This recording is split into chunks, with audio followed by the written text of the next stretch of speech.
রাতের বেলা এইসব প্রাণী বের হয়, নবী সাল্লাল্লাহু আলাইহি ওয়াসাল্লাম বলেছেন, অতএব আপনাদের বাচ্চা যারা আছে এদেরকে সন্ধ্যাবেলায় বাইরে ছেড়ে দিবেন না।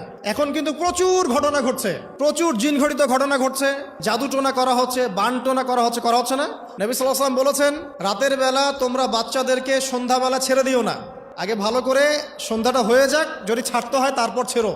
তারপর রাতের রাত যখন গভীর হবে তখন তোমরা এলোপাথালি ঘোরাফেরা করো না, রাস্তাঘাটে বনে জঙ্গলে ঘোরাফেরা করো না, কারণ এই সময় এমন কিছু মাখলুককে আল্লাহ পাক ছেড়ে দেন যাদেরকে তোমরা দেখো না। এখন সায়েন্সের যুগ তো, মানুষ মনে করে এগুলোর কোনো ভিত্তি নাই মনে হয়। কোরআন বলছে জাদু সত্য, কোরআন বলছে জাদু সত্য। কোন সূরা? সূরা বাকারা আয়াত নাম্বার 101, 102 পড়ে দেখেন, ওয়াত্তাবিউ মা তাতলু শায়াতিন আলা মুলকি সুলাইমান। এই আয়াতটা পড়েন, বিশাল একটা আয়াত আছে। ওয়া মা কাফারা সুলাইমান ওয়ালাকিন্নাশ শায়াতিন কাফারু ইউআল্লিমুনা আন-নাস সিহর। এই সিহর দিয়ে কি হতো? মা ইউফাররিকুনা বিহি বাইনাল মারই ওয়া যাওজি। সুলাইমান আলাইহিস সালামের সময় এই জাদুবিদ্যার প্রচলন ছড়িয়ে পড়ে।